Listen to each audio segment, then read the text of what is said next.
Hey, Douglas Hart, Nexa Mortgage. Doing a quick video today. Let's talk about the uncomfortable. Got another big fat punch in the face today from the Fed. Interest rates continue to slide, continue to get worse. Look, man, if we look back, and I want to go back to like September area, October area, 2022, then also 2021. Then also 2020. I mean, 2020, things were looking gravy. A year later, still gravy, but October of 2021, a slide happened. Rates started getting bad fast. And by October, November 2022, they were at the highest they had been in, I think, 20 years is what the statistic was. Well, we all paused. Loan originators, as we do, we don't make quick moves. Not that, we can, but we paused and we waited for the rebound or the sling effect to happen. Rates to improve, make our realities better, get our closings back to where they were, all of the above. Here's the thing, it didn't happen. We are now a year later and rates are right where they were a year ago, right where they were. So no matter what, if you're waiting around for rates to get better to change your circumstance, you are incorrect in assuming that they're going to get better. I want to plant the seed with you. Your business has slidden. And if your business has not slidden, it is because you had a plan in effect prior to this slide that would have tripled your business. And instead of tripling it, it's sustained. You're a very fortunate person if that happened to you. But most everybody, 90+% of loan officers out there are at 30% capacity what they were at the end of 2021, all right? And what that basically means is so is your lender that you work for. So your problems that you have right now, think of a lender that has 500 employees, 1,000 employees. Their problem is 500 to 1,000 times bigger than your problem. And how are they gonna get out of it? It's not going to be just a rate change that gets them out of it.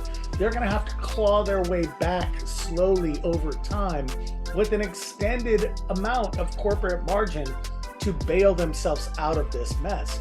You can only fire so many people. You can only lay off so many people. And you can only be profitable for so long before you start hanging stuff up. And at the end of the day, look around, look at all the numbers. Look at the huge push to the broker side. Why is that? It's not just Nexa that's growing. All the brokers are growing. At least the bigger ones are growing. And a big part of that is they're kind of swallowing up the smaller brokers because it's easier for them to work under a bigger platform that runs their own compliance department and has multi-state licenses. At the end of the day, it's shifting, you guys. If we look back just 5 years, the broker channel has grown about 6 to 7%, and it's catapult growing right now. So just in the next 2 years, it's probably going to grow another 5 to 7%. And that's what the charts are saying. That's not me. I mean, if you look at everything that we've been through, take an honest look. What was the reason you moved to the company you're at last time or currently? The current company you're at, there was a reason you moved there. Was it because your offer was better than what your previous company was? Or was it your previous company stopped doing something that they used to do for you because of something?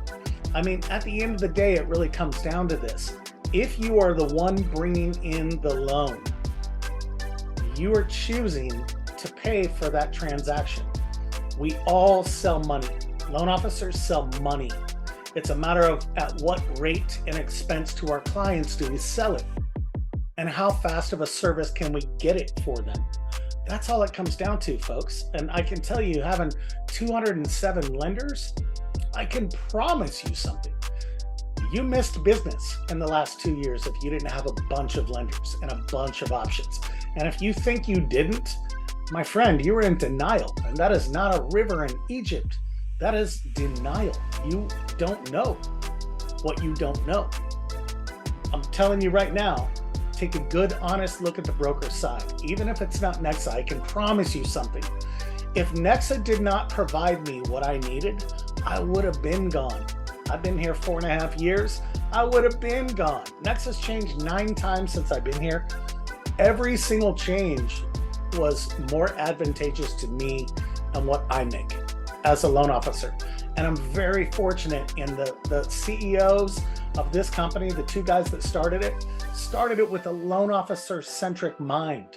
And what they basically do is built a platform that we just can't get better. If you're producing LO, you're not going to get better than the platform we're on.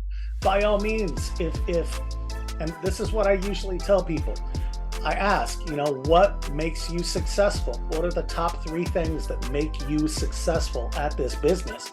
And if one of those 3 things are your boss or your lender, stay where you're at. You won't make it on the broker side.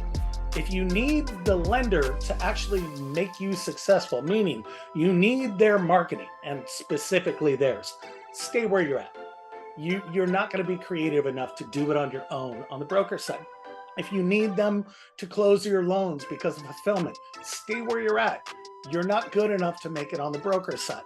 So if you have all of those components and you want to make more money and charge your clients less, take a good look at the broker side. If it's Nexa, I would love to show you around and explain everything to you. If it's not, take a look at another couple. At the end of the day, if you're waiting for rates to change your circumstance, then stop telling your clients to buy now, because you're doing the same thing. You're waiting around for rates to get better. And at the end of the day, that is a losing transaction. How many deals are you going to lose? Or how many deals are you going to overpay the freight on? Or are your clients going to overpay the freight on before you even get the information? I can promise you, once you get the information, it haunts you. It haunts you how much you're actually paying per transaction right now. I invite you to DM me if this video makes sense to you. I don't want to be controversial, but I kind of am anyway. So I'm not going to apologize for the truth. It's Truth Bombs today, and would love to talk to you anytime I can.